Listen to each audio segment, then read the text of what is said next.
pemirsa, berjumpa lagi dalam Berita Mataram hari ini.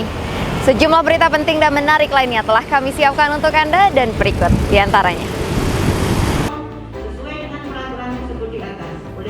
Diduga terlibat dalam korupsi pengelolaan kerjasama aset pemerintah daerah, mantan Sekda Provinsi NTB dituntut hukuman pidana 12 tahun penjara.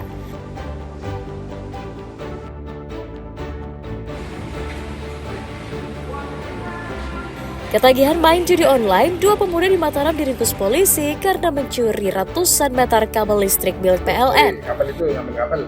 Iya.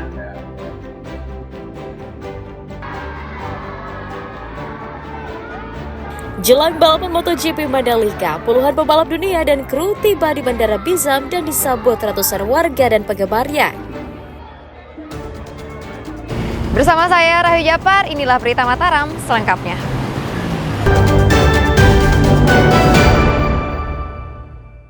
Tentang pemberantasan tindak pidana korupsi sebagaimana diubah dan ditambah dengan Undang-Undang Nomor 20 Tahun 2001 tentang pidana dalam pasal 2 ayat 1. Dua orang terdakwa kasus korupsi kerjasama pengelolaan aset NTB Convention Center menjalani sidang lanjutan dengan agenda pembacaan tuntutan di Pengadilan Tipikor Mataram Senin sore.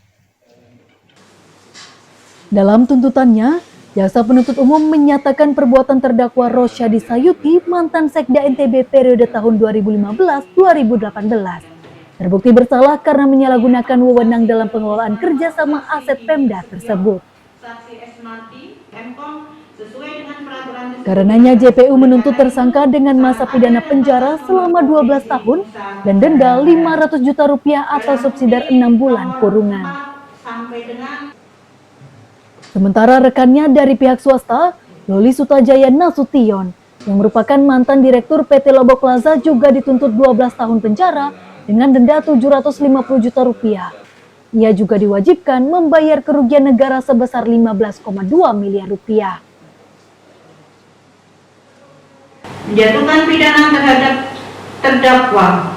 Oleh karena itu, dengan pidana penjara selama 12 tahun dikurangi selama terdakwa ditahan dengan perintah tetap ditahan. 3. Membebankan kepada terdakwa untuk membayar pidana denda sebesar Rp500 juta dengan ketentuan apabila denda tidak dibayar wajib diganti dengan pidana kurungan selama 6 bulan kurungan. Persidangan berikutnya rencananya akan digelar pada pekan depan dengan agenda membacakan pledoi para terdakwa dan dilanjutkan dengan vonis majelis hakim sebagai babak akhir langkah peradilan terhadap keduanya. Emi Kusuma dan Riyadi Sulhi melaporkan dari Kota Mataram.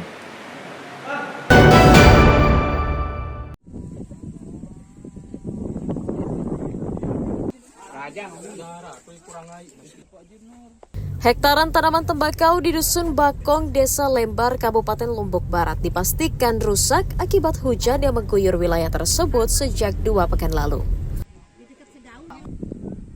Guyuran hujan yang datang tak tentu di musim kemarau justru membuat tanaman menjadi layu dan menyebabkan daunnya menguning.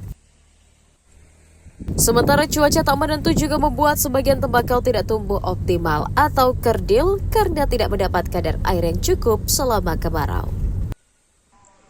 Dalam 1 hektar bidang lahan yang ditanami tembakau, jumlah tembakau yang gagal tumbuh mencapai 10%.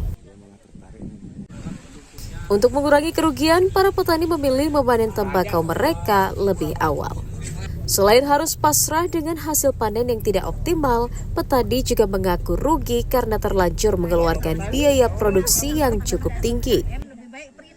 Yang di lahan itu ada yang kerdil, ada yang bagus, itu kan di faktor cuaca sebenarnya. Cuaca ya? Ya. Karena musim hujan ini. Kadang musim hujan, kadang hujan, panas. kadang panas. Ya. Itulah yang mempengaruhi segi pertumbuhannya. Ini sekitar berapa dia yang kerdil? Berapa Ya, luas? enggak sih terlalu banyak, cuma sedikit yang kerdil. Merespon hal ini, Pemda mengajak petani mengikuti asuransi pertanian agar terhindar dari kerugian saat terjadi gagal panen. Petani berharap Pemda membantu menyediakan bibit dan obat-obatan serta pupuk untuk memperkecil biaya produksi mereka pada musim tanam berikutnya. Hairul Amri dan Riyadi Sulhi melaporkan dari Kabupaten Lombok Barat.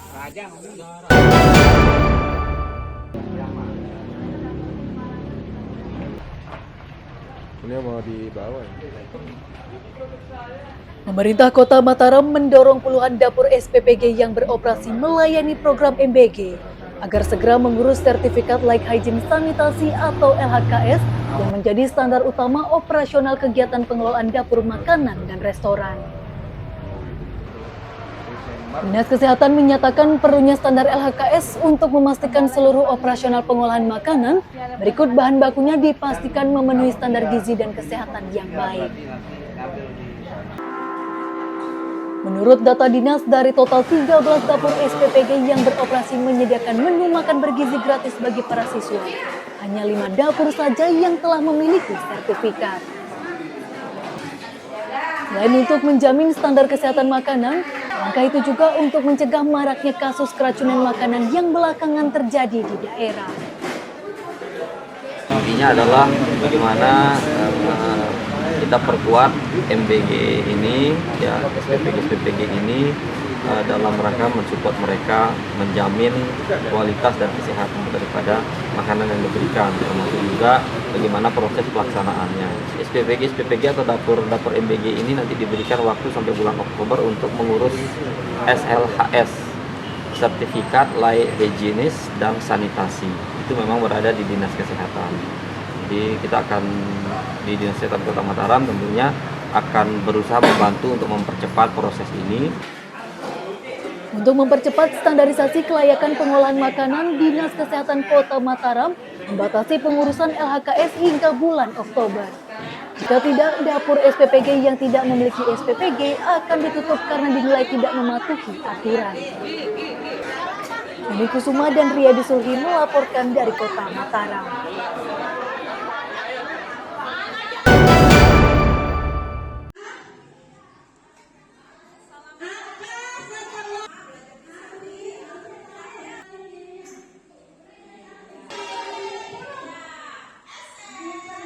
Pemerintah Kabupaten Lombok Barat mulai menggelar orientasi pengenalan bagi ratusan siswa sekolah rakyat tingkat dasar yang digelar di Satuan Pendidikan Non-Formal SKB Kecamatan Gunung Sari, Kabupaten Lombok Barat pada Selasa siang. Masa pengenalan lingkungan sekolah atau MPLS diikuti 100 siswa baru yang berasal dari 10 kecamatan yang akan berlangsung selama 1 pekan. Selain bertujuan untuk memperkenalkan lingkungan sekolah, MPLS digelar sebagai upaya membangun kedekatan dan antar sesama siswa ataupun dengan gurunya. Kehadiran siswa yang memiliki ragam karakter dan kebiasaan membuat tenaga pendidik cukup kewalahan. Bahkan tidak sedikit dari mereka kerap menangis, mengeluh sakit, hingga tidak mau mengikuti jam belajar.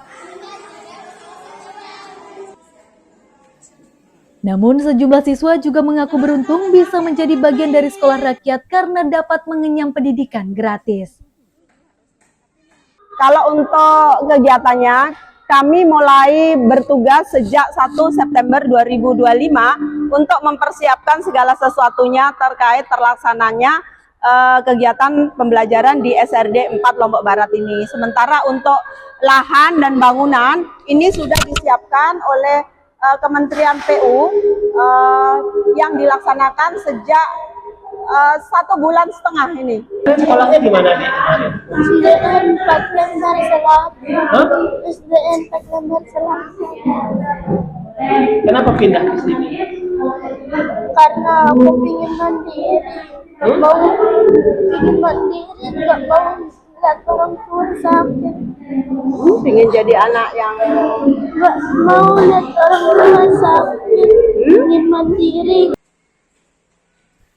Kegiatan masa pengenalan lingkungan sekolah juga diapresiasi para orang tua siswa yang rela menginap di asrama untuk menemani sang anak selama menjalani masa adaptasi di lingkungan sekolah mereka. Hairul Amri dan Riyadi Sulhi melaporkan dari Kabupaten Lombok Barat.